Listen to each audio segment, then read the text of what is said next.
केंद्र सरकार द्वारा प्री लेबल्ड एवं प्री पैक्ड खाद्यान्न वस्तुओं पर 18 जुलाई से जीएसटी लागू होने से खाद्यान्न वस्तुएं महंगी होंगी। इससे खाद्य व्यापारियों की परेशानी बढ़ेगी।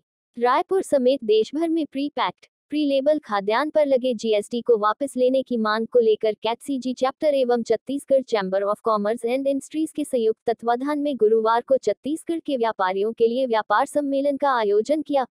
28-29 जून को जीएसटी काउंसिल ने एक निर्णय लिया और निर्णय लेकर के ये तय किया कि जो unbranded pre packed pre labelled जो अनाज है, दूध है, दही है और अन्य चीज़ें हैं, उनको भी 5% जीएसटी के कर दायरे में लगाया जाएगा। इस निर्णय को लेकर के पूरे देश के व्यापारियों में बेहद रोष और आक्रोश है, क्योंकि ये निर्णय ना तो लोकतांत्रिक प्रक्रिया के अंतर्गत लिया गया, ना पार्टिसिपेटरी गवर्नेंस के आधार पर लिया गया। और इस निर्णय से देश के 85% लोगों को महंगाई का और सामना करना पड़ेगा।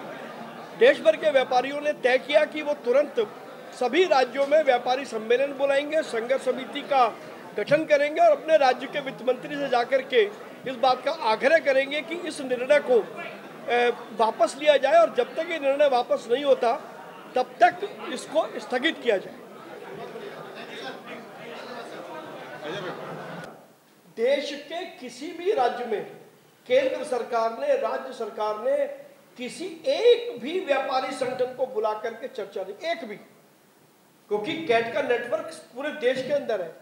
वहां भी है जहाँ सरकार का अपना पोस्ट ऑफिस नहीं है, जहाँ सरकार की अपनी पुलिस नहीं है, वहां हमारे व्यापारी काम करते हैं, हमारा नेटवर्क है वहां पर। हमने पूरे देश में पूछा, क्या आपको बुलाया, क्या आपको बुलाया, क्या आपके राज्य में आपको बुलाया?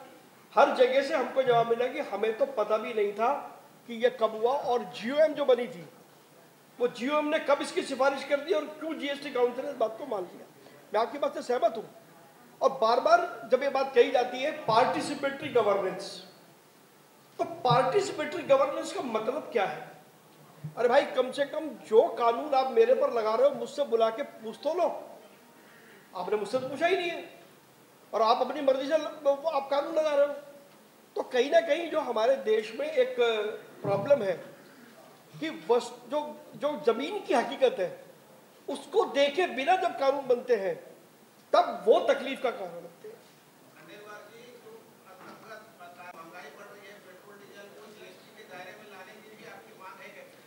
देखिए, पहली बात तो जीएसटी का निर्णय जीएसटी काउंसिल का होता है, केंद्र सरकार भी उसमें बैठती है और सभी राज्य सरकारें बैठती हैं। मैं जीएसटी काउंसिल की बात कर रहा हूँ, मैं भाजपा कांग्रेस की बात नहीं कर रहा।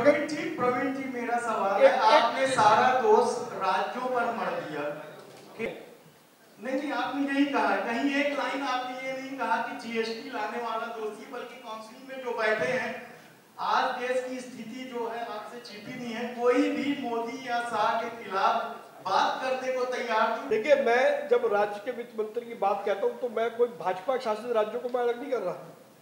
भाजपा शासित राज्यों के वित्त मंत्री भी उतने ही दोषी है जितने छत्तीसगढ़ या राजस्थान या किसी और प्रदेश के वित्त मंत्री दोषी हैं। और अगर जैसा आपने कहा कि ज्यादातर राज्यों के अंदर भाजपा की सरकारें हैं तो भाजपा की जिम्मेदारी ज्यादा बनती है उसके अंदर।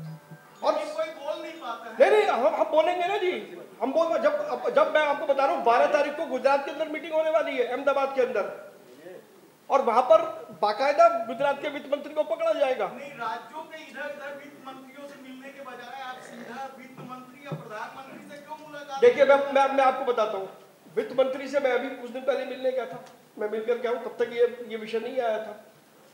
वित्त मंत्री का ये जो इसके लिए हमें जीएसटी कानून को समझना होगा। जीएसटी कानून में केवल जीएसटी के निर्णयों की जो सिफारिश काउंसिल करेगी उसको नोटिफाई करने का अधिकार केंद्र सरकार के पास है। जीएसटी काउंसिल में केंद्र सरकार का अपना वोट है, बाकी सभी राज्यों का अपना वोट है। अभी तक वो आपस में उनका क्या है ये मुझे नहीं पता, लेकिन अभी तक सारे निर्णय उन्होंने कहा हम आम सहमति से लेते आए हैं। तो अगर उसमें जब हम आम सहमति आती है तो सभी पार्टियां उसके अंदर मौजूद है। उसमें नवीन पटनायक जी की पार्टी भी मौजूद है, उसमें भाजपा भी सारी मौजूद है, उसमें कांग्रेस भी मौजूद है, उसमें ममता जी की भी पार्टी मौजूद है, उसके अंदर झारखंड की पार्टी भी मौजूद है। कोई किसी से कोई इससे बचा हुआ नहीं है। इसीलिए और जब टेक्सटाइल का मसला था तो हमने गुजरात के वित्त मंत्री को पकड़ा। जब उन्होंने चिट्ठी लिखी तो टेक्सटाइल के 31 दिसंबर लास्ट डे स्पेशल इसकी मीटिंग बुलाई गई जीएसटी काउंसिल की और टेक्सटाइल पर उसको स्थगित किया गया। इसीलिए यदि इसको भी स्थगित करना है तो वापस जीएसटी काउंसिल में जाना पड़ेगा। जो जीएसटी का एक्ट है वो साफ ये कहता है, वो मीटिंग तो वही बुलाएंगे ना। तो अगर मीटिंग कब बुलाएंगे? अगर तीन वित्त मंत्री कहे कि हम आप मीटिंग बुलाइए, अगर वो मना करते हैं तो वो जवाबदार है। लेकिन आज जैसे हम तो केंद्र सरकार को कहिए है ना जी, कल मैं क्या करके आया राजेंद्र सिंह जी को, उन्होंने कहा मैं बात करूंगा वित्त मंत्री से। लेकिन ये मुझे भी मालूम है क्योंकि मैं लॉ ग्रेजुएट भी हूँ और मैंने जीएसटी के कानून को पढ़ा भी है।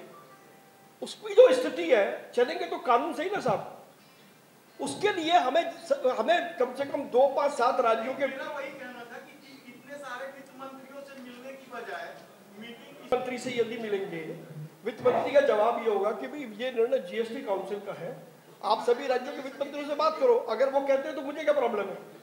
मैं आपको बता रहा हूँ ना जी। एक मिनट अमर भाई कुछ कहना चाह रहे हैं विषय पर।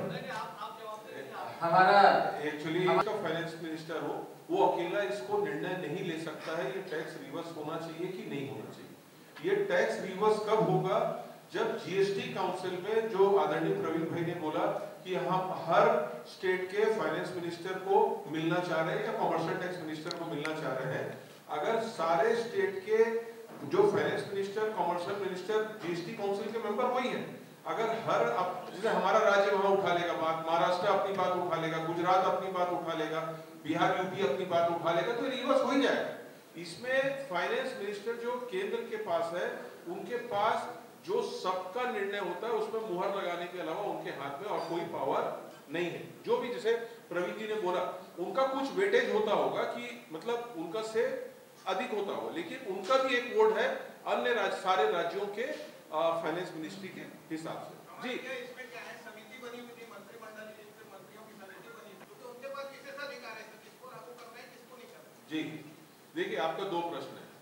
एक प्रश्न हमारे से रिलेटेड है, उसका जवाब दे रहा हूं मैं आपको कि जो आदरणीय प्रवीण भाई ने पहले ही अपने बात में रखा कि किसी भी व्यापारी संगठन से पूछा नहीं गया और जो एक कमेटी बनी वो कहां से इसको रिसर्च करके वहां पे रख दी और वहां पे उन्होंने 28-29 जून को क्लियर कर दी। दूसरा जो आप क्षतिपूर्ति की बात कर रहे हैं, उसमें हम लोग पार्टी नहीं है, उसमें स्टेट के फाइनेंस मिनिस्टर, कमर्शियल मिनिस्टर और केंद्र है। उसमें मतलब आपका सवाल, आपका सेकंड बता रहा हूं, आपका सवाल बहुत सही है, लेकिन गलत लोगों से पूछ रहे, हम लोग उसके पार्टी नहीं है। जी हाँ जी। For more news updates, do subscribe, like, share and comment. Clipper 28.